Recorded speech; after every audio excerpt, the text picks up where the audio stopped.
Greetings and peace. I hope you and yours are doing well today, wherever you might be watching this from.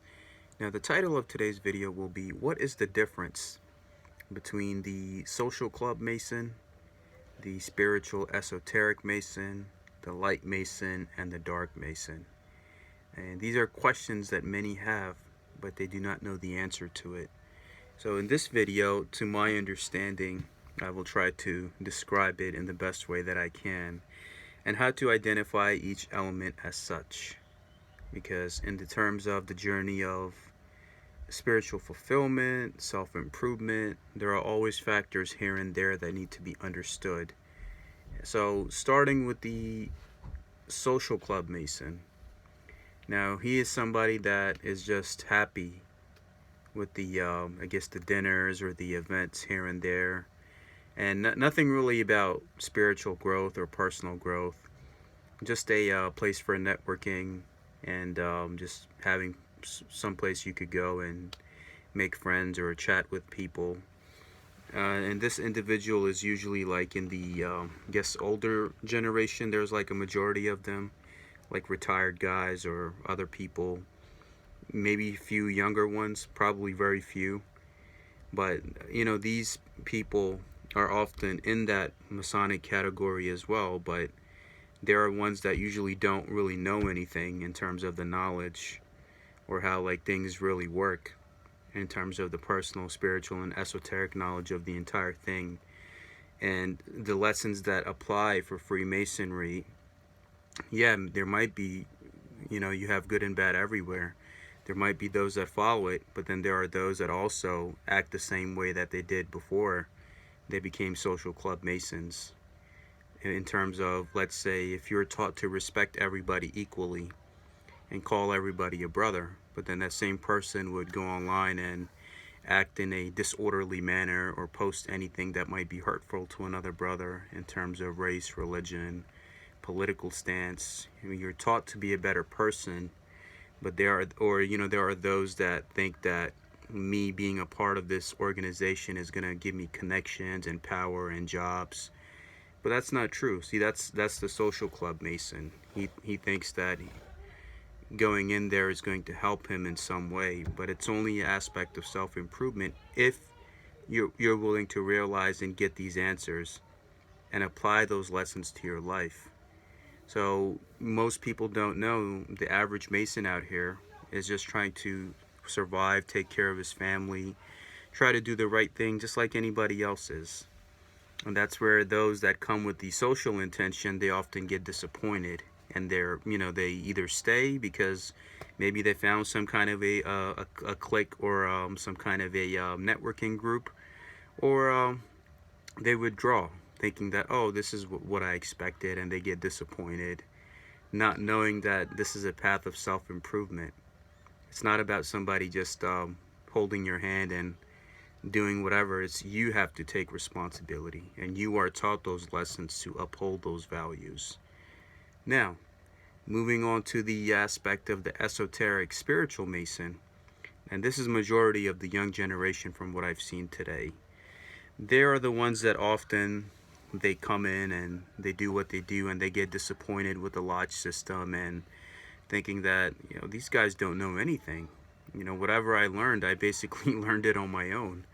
So very few of them I've seen that they hang in there, they do what they do, or, you know, like myself, I created my own independent platform, wrote my own published book, which has been a success too, and crossed my channel at almost 1.3 thousand subscribers now, and growing because of my individual efforts to connect Masonry with all races and religions that are out there.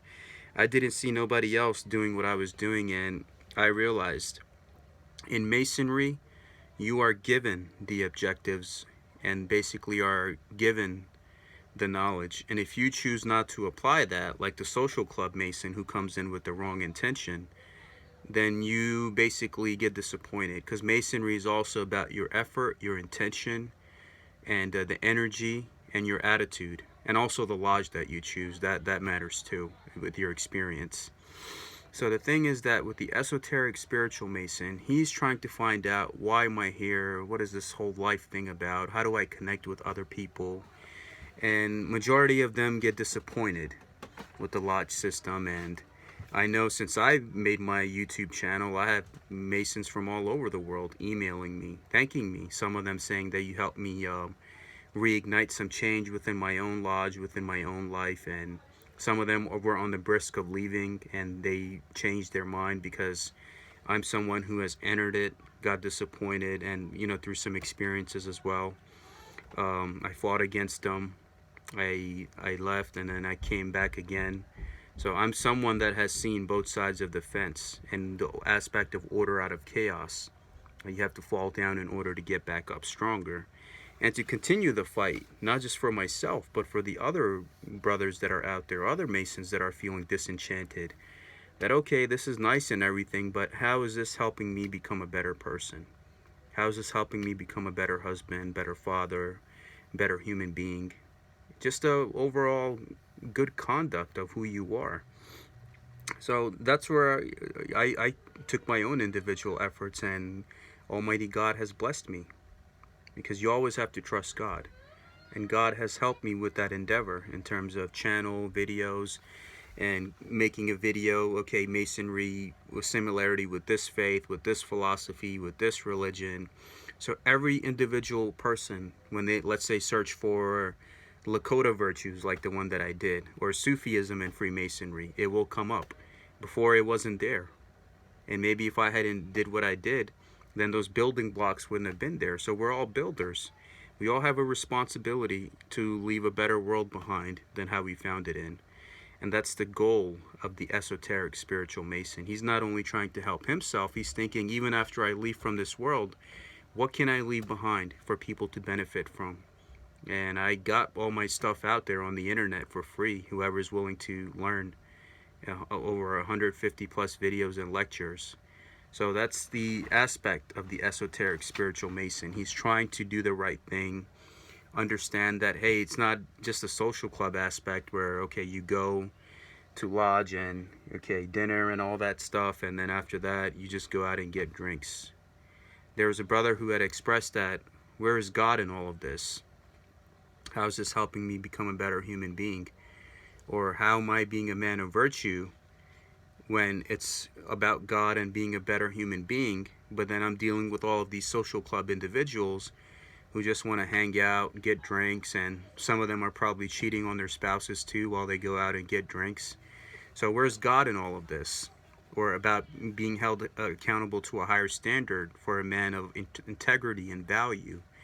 So that's what the younger ones want to see. And I encourage so many of them. You'd be surprised within these last few months. I had so many people from different parts of the world. They told me, Salman, what you're doing is good.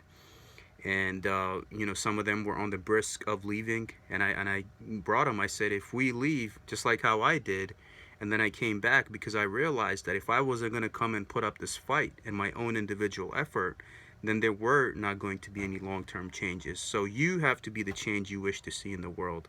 Don't let anybody discourage you or do anything to you, right? Like, you have all these little Facebook groups, and sometimes they have their own biases about whose knowledge that they want to share. I was in a few of them. My post would stay in pending. They wouldn't approve my post. Okay, that's fine. I don't let that discourage me. I have my own platform. I have my own audience. People who are willing to learn from me with an open mind and heart.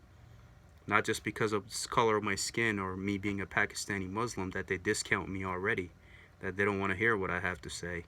So that's the esoteric spiritual Mason.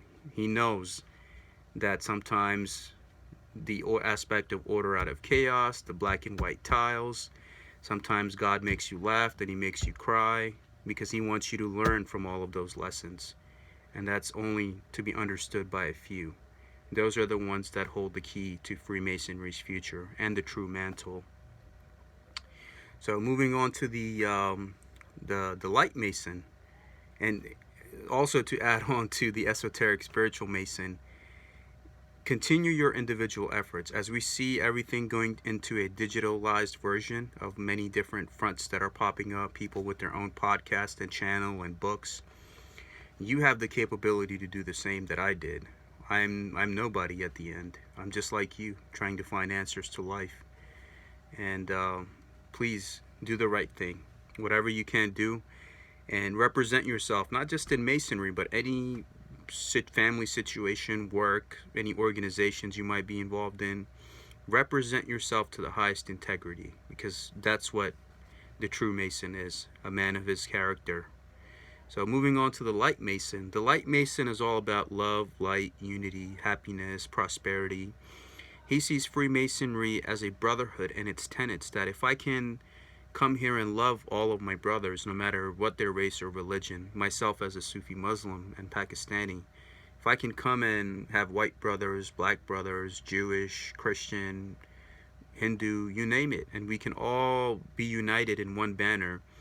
And if we can teach the world, if we can love one another, why can't you? That's the Light Mason. And he wants to see happiness and unity and see these virtues applied in a world full of chaos and disunity and order out of chaos and agents of chaos everywhere, who also exist in all groups as well, as I will explain in the Dark Mason aspect. And the truth of the matter is that the Light Mason just wants to see oneness with all. I mean, he's not asking for much, myself being one, in that category too, is that you have to know what the right thing is. And the Light Mason is the one who wants to see that, are we really practicing what we preach? Are we really helping people? And why is the world suffering if a brotherhood like this exists on an international level? Why is there still chaos and war and famine and hurt and poverty, and in some countries kids starving to death? Why is that happening? That's the goal of the Light Mason, is to leave this world in a better way than what he found it in. And a lot of them tend to be community activists as well, because they want to know that, how is my organization helping the community? If my organization exists here, then why aren't we doing anything to help the community, or to bring the community together to know that who we are to you, what you mean to us? And that's how you ensure not just your growth as a human being, as a Light Mason, but also, the survival and recognition and respect of your organization when you become one with your community. Because any community you inhabit, you have to become a part of it, or a pillar of the community, to put it that way. And you have to, because then that community will ensure your survival.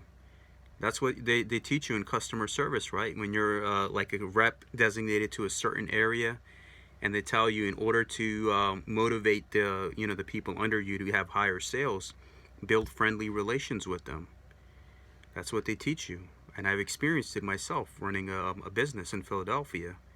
That the thing of the matter is, when somebody comes in and you build that personal relation, then that individual at that business would be like, man, John or Jill are going to come and visit me, and they're going to be happy when I report high sales. And then you build that camaraderie, and then that person gets influenced to make high sales, and then they're helping not only themselves but also you. So you see what I'm saying? So any organization or any business model, you have to build the relations with the communities you inhabit to ensure your survival. So the young ones can see, because the young Masons also, but also the younger generation, majority of them come from the light aspect. They want to see social issues addressed.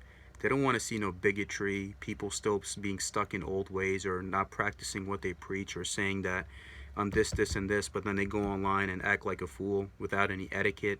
So then they see, like, even when they're Masons argue online, and people are thinking, because you're supposed to stand out, you're supposed to represent yourself in a higher character, right? That's what my school principal used to tell me when I, used to be in any situation in elementary school. She used to tell me, do you see those first graders and second graders looking up at you? They're looking up to you because you're the senior in 5th grade, and you have to represent yourself in a better way. So that's exactly what it is. The younger ones wants to see better representation. They want to see social issues addressed, not social issues being ignored or swept under the rug, or not just where, the power is only at the top, only held by a few old men.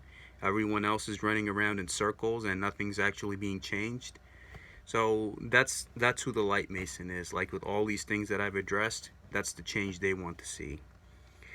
So moving on to the Dark Mason. So it's just like any other race, religion, scripture that's out there, any philosophy.